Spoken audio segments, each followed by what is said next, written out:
अस्सलाम वालेकुम नाजरीन, आप देख रहे हैं K92 न्यूज़ और मैं हूं आपकी मेज़बान नाइला भट्टी। शामिल करेंगे आज की इलाकाई खबरें। बेनज़ीर मजदूर कार्ड के लिए सिंध भर में कैंपों का इनेकाद। कमिश्नर सीसी मियांदाद राहुजो की शानदार काविशों को सराहा गया। रिपोर्ट कर रहे हैं सैयद अब्दुल कदीर शाह।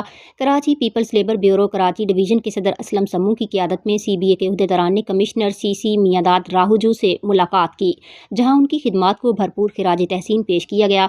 सिंध भर में बेनज़ीर मजदूर कार्ड के इजरा के लिए कैंपों के इनेकाद और मेहनत कशों की रजिस्ट्रेशन के अमल को कामयाबी से आगे बढ़ाने पर कमिश्नर सीसी को गुलदस्ता पेश किया गया। इस मौका पर असलम समूह ने उनकी ज़ाती दिलचस्पी और मेहनत को काबिल सताइश करार दिया। असलम समूह की क़ियादत में होने वाली इस मुलाकात में मुख्तलिफ अमूर पर तफसीली गुफ्तगू की गई, जिनमें दर्ज झैल मामलात शामिल थे।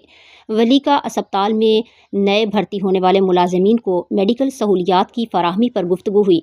कमिश्नर सीसी ने फौरी अहकामात जारी करके मुलाजमीन की सहूलियात यकीनी बनाने के अज़्म का इजहार किया।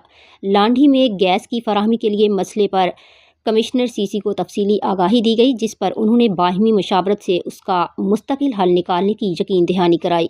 वफद ने कमिश्नर सीसी को चार्टर ऑफ डिमांड पेश करते हुए time scale, leave encashment, admin और पैरामेडिकल की seniority list, DPC service structure upgradation और शहीद नियाजी वार्ड के मसाइल पर तफसीली तबादला ख्याल किया। कमिश्नर सीसी ने वादा किया कि वो CBA के पेश करदा तमाम मुतालिबात को तरजीही बुनियादों पर हल करने में अपना किरदार अदा करेंगे। असलम समूह ने कहा कि बेनज़ीर मजदूर कार्ड का इजरा पीपल्स पार्टी की मजदूर दोस्त पॉलिसियों का अमली सबूत है। सिंध के मुख्तलिफ इलाकों में कैंपों के इनेकाद और रजिस्ट्रेशन के अमल से मजदूरों को उनके हकूक़ दिलाने में मदद मिलेगी। इस मुलाकात में एजाज़ अब्बासी, अहमद नवाज, समीजू शाकर, मुनीर और दीगर CBA अहदेदारान के साथ पूरी काबीना शरीक थी।